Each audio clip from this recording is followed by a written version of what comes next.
Alright, ladies and gentlemen, I'm here on my channel. I'm here to talk about the Royal Rumble match from last night. We're talking about the Royal Rumble, give my thoughts and opinions on it. Let's get right to it. So,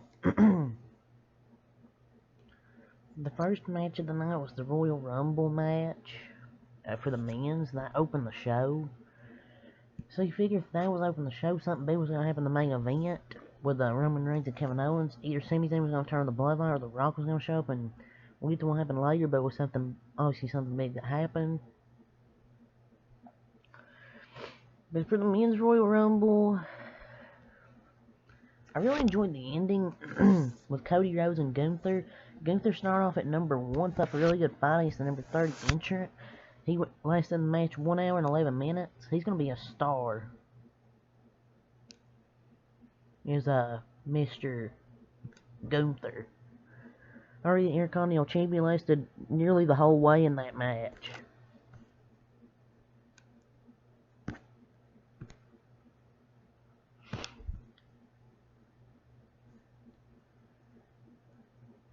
Yeah, I'm really torn on it.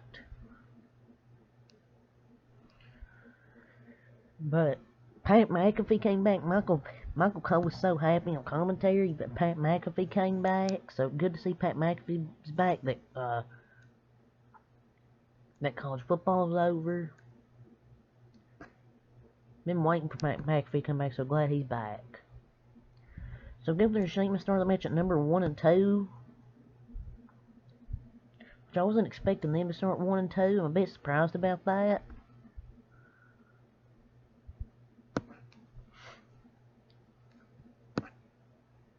Two workhorses going to have to start the Royal Rumble. But one thing, Karrion Kross in the Rumble, a disappointing run. It didn't even last like 5 minutes, and that's a shame. I don't know what they were doing with Kross, man. He should have at least lasted until number 20 came out. Very disappointing run for Karrion Kross in the Royal Rumble.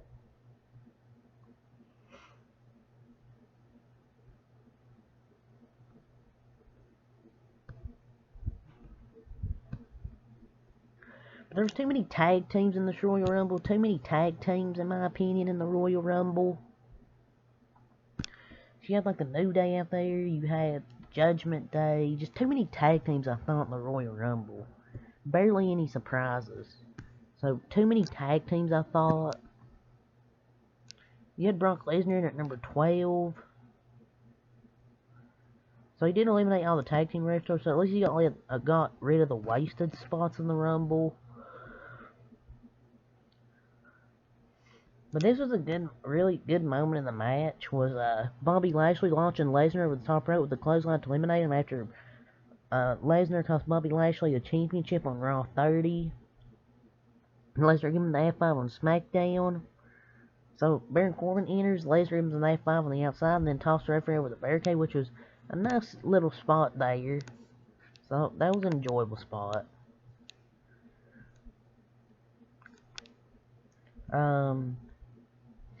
Booker T entered at number 21. Really, the only surprise in this match was Booker T.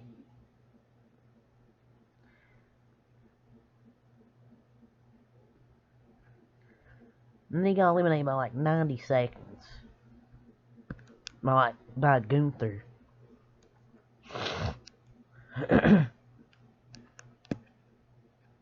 He did a spin around and he got eliminated. So, I mean, I guess that was fun, but that's really the only surprise entrant. So, Edge entered. He was back at number 24. He eliminated Priest and Balor, but they came back and Dominic helped eliminate Edge.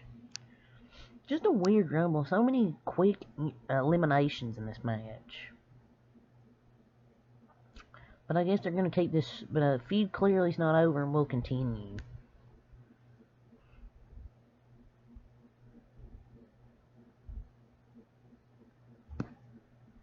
It was a really quick Royal Rumble.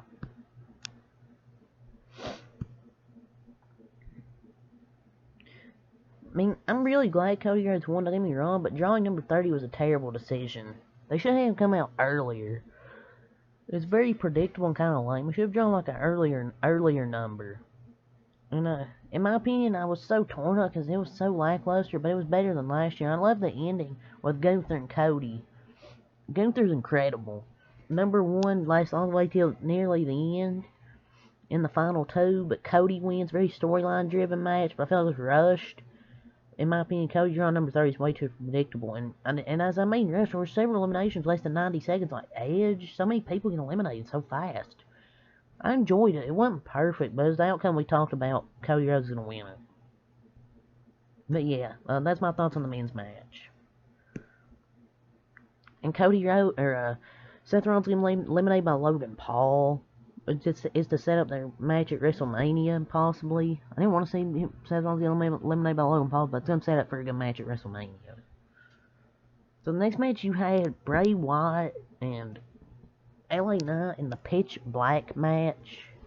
Just weird, and I don't know, I didn't like it. Like, his outfit in the black light looks amazing. Other than that was as disappointing as anything I've seen in regards to Bray Wyatt. We waited 2 years for a lukewarm crown, 5 minutes.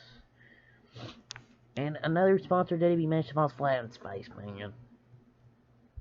I don't need to be burnt out to know that match sucked.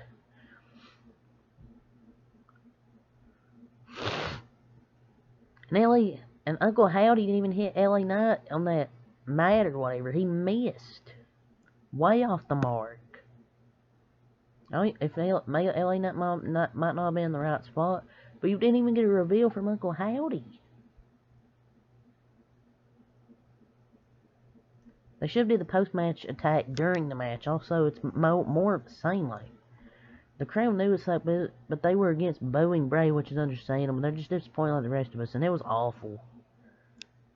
Like, who thought this would be a good idea?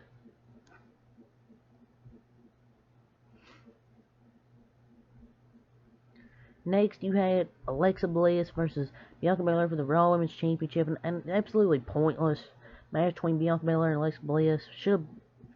Then that's follow that in the forgettable being like, you could have saved this for Monday Night Raw. Like, this match was bad. Like, it never got out of first gear.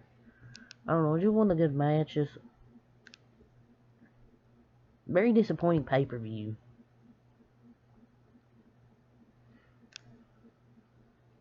They are really pushing this Bray Wyatt, Uncle Howdy, Alexa Bliss storyline.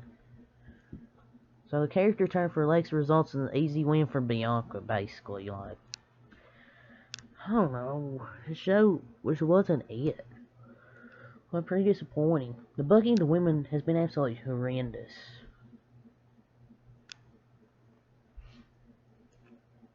Next, you had the Women's Royal Rumble.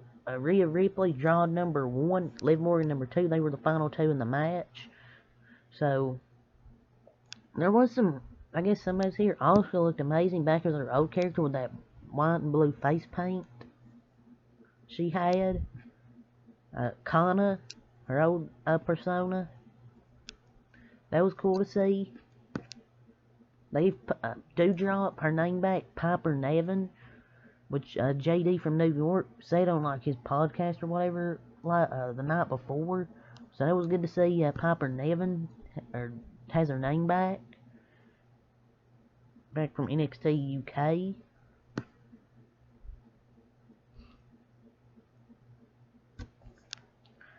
But Chelsea Green returned. She makes a return and gets eliminated in 5 seconds. Man, like, creating the show was terrible for the most part. Like, what a complete waste of our time. Chelsea Green returns in 5 seconds.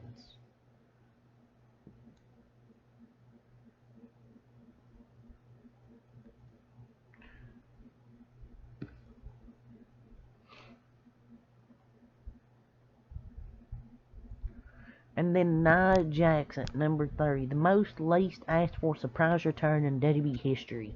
Nia Jax at number 30. Out of all people, number 30, she even bossed her own entrance. She came out before the countdown clock was at 0. Like, who booked this? Nobody wanted Nia Jax, man. We wanted Naomi. So we had Nia Jax. And then what a waste of a 30th entry. Gets eliminated immediately.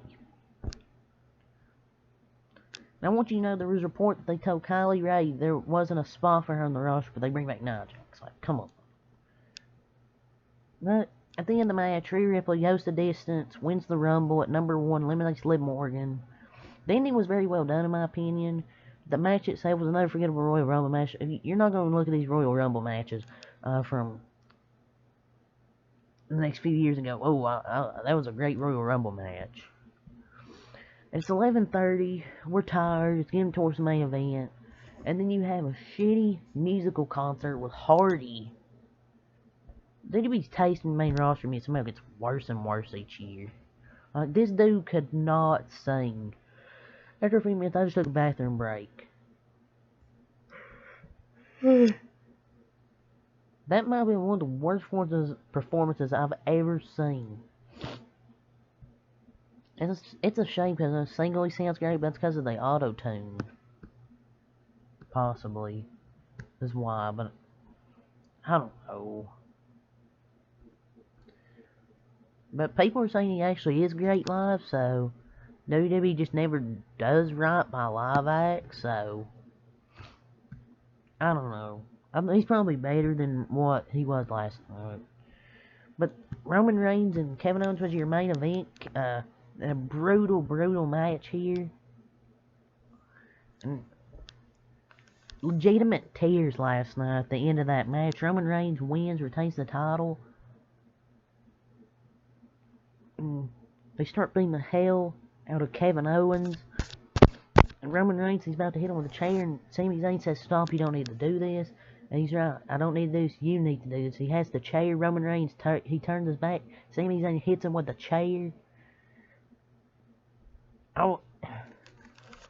And so Sami Zayn made his choice, he turned on the bloodline. And then Jimmy Uso hits a super kick. They start beating the hell out of Sami Zayn. Jey Uso's in the corner, not doing anything, and then he walks off, which, that's very interesting. Jey Uso walking off, I don't know what they're going to do with this going forward. With Jey Uso walking off, not doing anything. That was very interesting. This may have been the greatest ending angle to any pay-per-view I've ever seen. Just no words for how incredible this was. I couldn't believe what I was watching. Even without the return of The Rock, they managed to pull this off so perfectly. One of the best pay-per-view ending in years. Nope, ending was worse sitting through 4 hours of that mid-show. Just loved it. Storytelling at its best.